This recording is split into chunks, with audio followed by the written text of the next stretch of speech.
Well, welcome, good people. This is episode 19 of September Song. Now, you're asking, Wayback, what's that all about? Well, surely you remember Mr. Peabody's Wayback machine. It's a time machine to transport you to any time in history. So let's talk about time travel. It's something I've always been interested in, and I'm sure you have been too. Or maybe not. Think about all the great time travel movies inspired by H.G. Wells' story, The Time Machine. And the laboratory grew faint around me.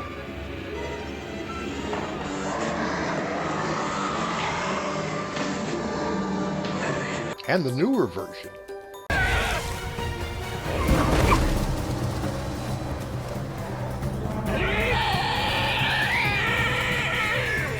Different Morlocks, different treatment. And who could ever forget Back to the Future?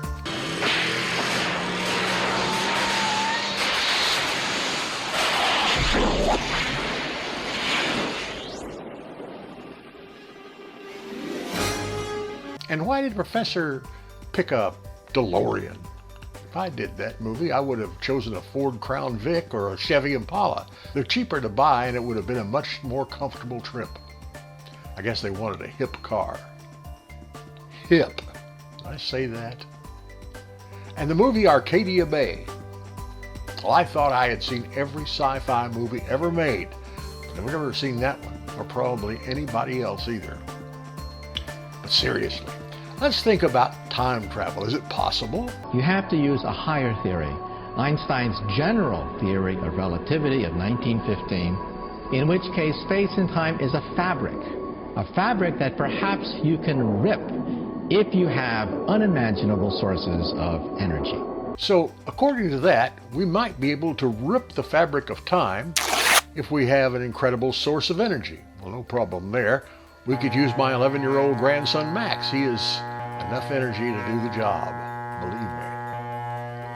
What is time?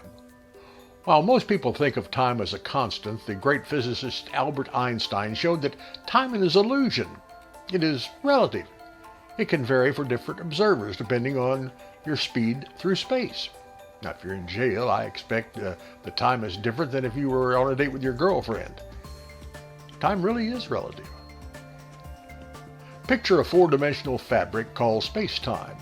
When anything that has mass sits on that piece of fabric, it causes a dimple or a bending of space-time. The bending of space-time causes objects to move on a curved path, and that curvature of space is what we know as gravity. Now see, I always thought that gravity is what caused an apple to fall on Isaac Newton's head, but Newton never mentioned space-time. At least he never mentioned it to me. I know Einstein is smart. I mean, he's a lot smarter than I am, but how can you prove, let alone show, that time is relative if it's only an illusion? Of course, if you consider today's politics, there are a lot of illusions out there that some people accept with no proof at all. Both Einstein's general and special relativity theories have been proven with GPS satellite technology.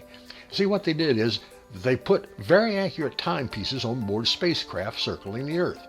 The effects of gravity, as well as the satellite's increased speed above the Earth relative to observers on the ground, made the unadjusted clocks in the spacecraft gain 38 microseconds a day. And that adds up to 380 additional microseconds for a 10-day trip. I calculated that myself. One possibility could be to go faster than light, which travels at 186,282 miles per second in a vacuum. Einstein's equation, though, showed that an object at the speed of light would have both infinite mass and a length of 0. This appears to be physically impossible, although some scientists have extended Einstein's equations and said it might be done. It should be noted that the scientists saying that it might be done all work for QAnon.